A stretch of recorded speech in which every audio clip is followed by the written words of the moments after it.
नमस्कार, जय हिंद। गुजरात से एक खबर आ रही है कि एक आईएएस ऑफिसर को वहां कुछ लोगों ने बंदी बनाया, held hostage and has beaten him up also. अब इस केस में वाकई में गुजरात में थोड़ा सा डिस्कस करते हैं कि क्या सिक्योरिटी इशू हो सकते हैं और हमें हमारी यूपीएससी के लिए क्या कुछ पॉइंट्स मिल सकते हैं इंपॉर्टेंट लिखने के लिए। खैर, न्यूज जो कॉर्नर्स ले रही है और कॉलम्स बना रही है वो ये है, आईएएस नितिन सांगवान उनका नाम है, जिनको he was held hostage, beaten up by fishing mafia and let's understand what has really happened. ये फिशरीज डायरेक्टोरेट में he is working and he went on to have a check somewhere जहां पे इनको लगता था कोई इरेगुलरिटी हो रही है। तो जब वो चेक करने गए थे, he was allegedly held hostage there and was also thrashed by a group of men associated with the fishing activity during a surprise visit that he made at some place, जिसको अभी हमें UPSC के हिसाब से भी देखना है, Dharoi dam. आइए देखते हैं धरोई डैम कहां पे है। आपके सामने गुजरात का मैप है और इसमें कुछ नदियां चल रही है, आप देख रहे होंगे। साउथ में देखिएगा तो आपको नर्मदा रिवर दिखेगी, आप थोड़ा ऊपर बढ़ेंगे तो आपको दिखेगा साबरमती नदी है जो ऐसे नीचे गिर रही है, साबरमती। इस साबरमती रिवर पे ही आपका अहमदाबाद लाई करता है। थोड़ा सा आप और नॉर्थ में जाएंगे, you will see that there is a Dharoi dam. ये है आपका धरोई डैम वाला एरिया। इसके ठीक नीचे आप देखेंगे हाथमती डैम दिखेगा और नीचे दिखेंगे गुहाई डैम दिखेगा।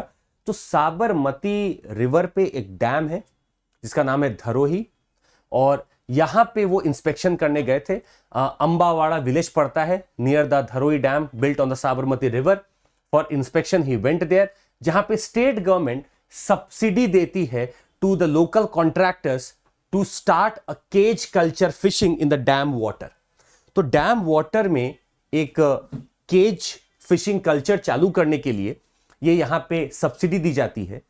तो इनको जैसे ही पता चला कि कोई इरेगुलरिटी हो रही है धरोई डैम के आसपास, तो जाके वो चेक करते हैं। अब जैसे ही वो चेक करने पहुंचते हैं तो वहां पे एक वर्बल आर्ग्यूमेंट चालू हो जाता है। जो वहां का कॉन्ट्रैक्टर था वो इनसे बहस करने लगता है कि आप यहां पे क्यों आए, क्योंकि उसके पास कोई सबूत नहीं था और वो समझ चुका था कि इन्होंने पकड़ लिया है।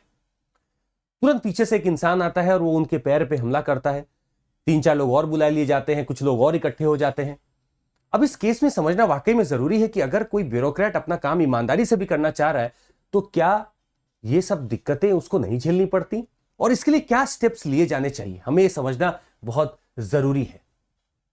खैर, अब चार्जेस की बात की जाए तो इन लोगों पे 3 लोगों को तो अरेस्ट कर लिया गया, बाकी लोग अभी भी घूम रहे हैं, तो उनके ऊपर कुछ चार्जेस लगाए गए हैं अभी।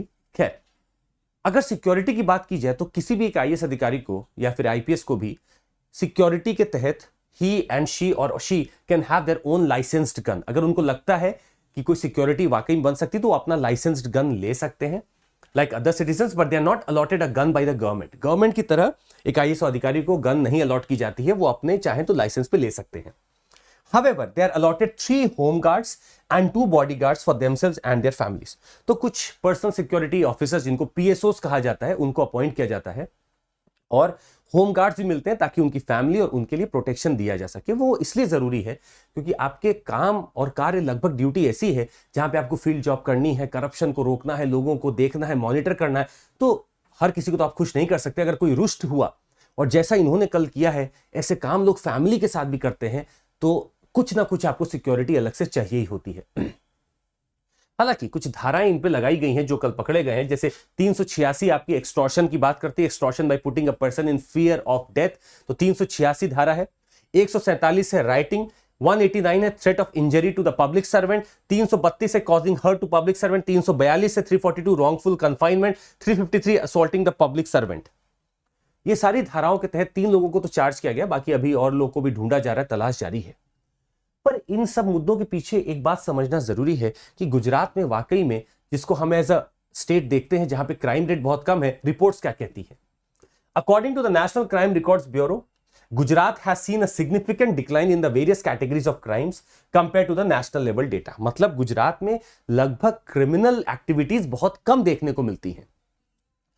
एक बहुत बड़ी बात है कि वहां कमिश्नरेट सिस्टम है। कमिश्नरेट सिस्टम के तहत पुलिस को ज्यादा पावर होते हैं एज कंपेयर टू, या कुछ पावर आईएएस के भी आईपीएस के पास ही ट्रांसफर्ड होते हैं, and they have got more roles into the executive thing also. अब इस तहत अगर देखा जाए तो कहीं ना कहीं आईएएस अगर कहीं जाता भी है इंस्पेक्शन करने, तो किसी ना किसी मामले में ये कई बार आ भी जाता है कि उसके पास उतने पुलिस फोर्स नहीं होती जिस हिसाब से उसको नॉर्मली किसी ऐसे राज्य में जहां पे आईएएस को कंपनी करती है मिलती होगी।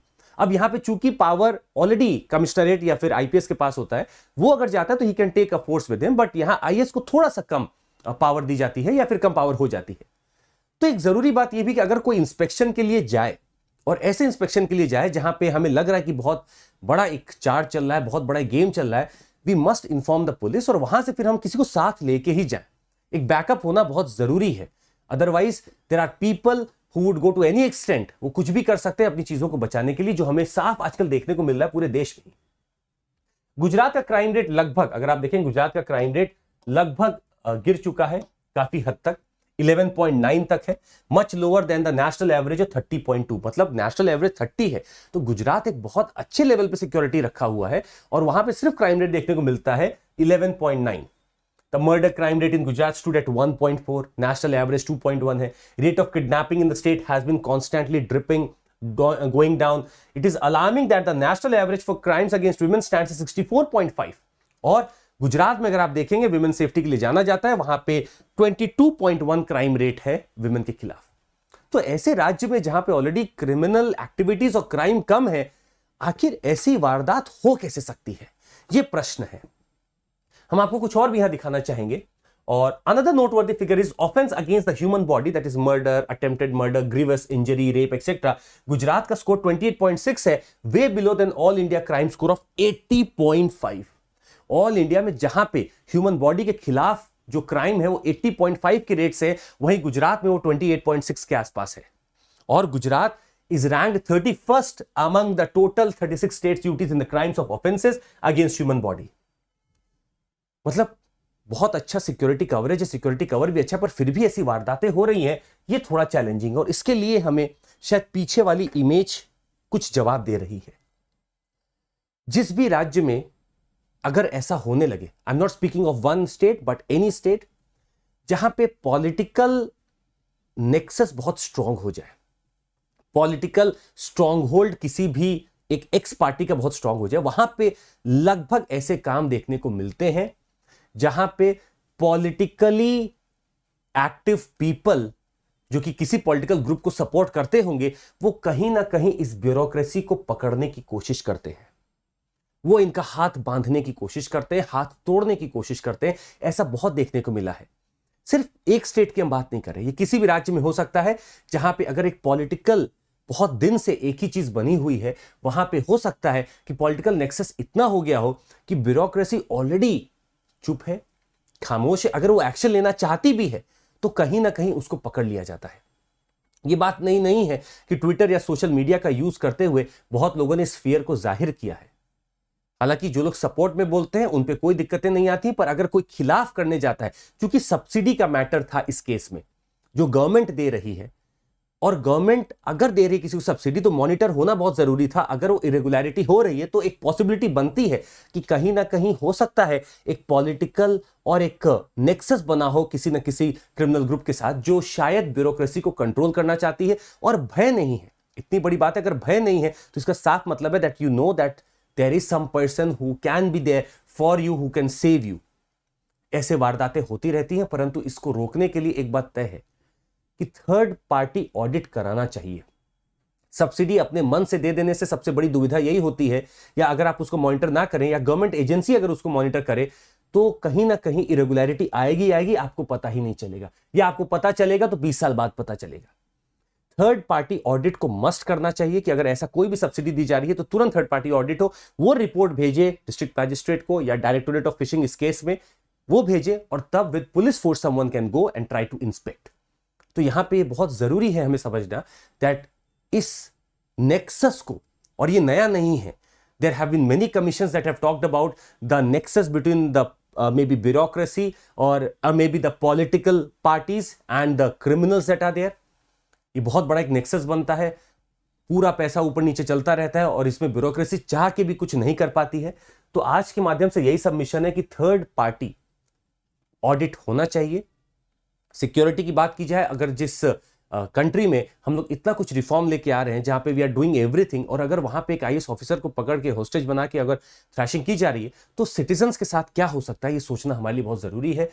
तो ऐसे देश में जहां पे हमें रिफॉर्म लेके आना है, डेवलप करते रहना है, हमें लगभग और स्ट्रिंजेंट मेजर्स लेने पड़ेंगे ताकि भय बना रहे लोगों के मन में, जो कि चाहते हैं अच्छे से काम करना, वो अच्छे से काम कर सके, और जो भय में नहीं रहेंगे या फिर जिनको लगता है कि मैं कुछ भी कर सकता हूं, उनके खिलाफ कुछ ना कुछ हमें एक्शन लेना ही पड़ेगा। We should set an example कि ऐसा तो हो गया है, पर आइंदा से ऐसा ना हो, हमें एक एग्जाम्पल सेट करना होगा। इन चार्जेस के तहत we must prove the convictions, और मे बी द कन्विक्शंस होने चाहिए, यहाँ पे जो कन्विक्ट है उनको पकड़ना चाहिए। That would be our submission. पर थर्ड पार्टी ऑडिट जरूरी है अब इन केसेस में जहां पे गवर्नमेंट खुद पैसा दे रही है। बहुत बहुत धन्यवाद इसके लिए, मिलते रहेंगे आपसे। Thank you so much, take care, जय हिंद, बाय।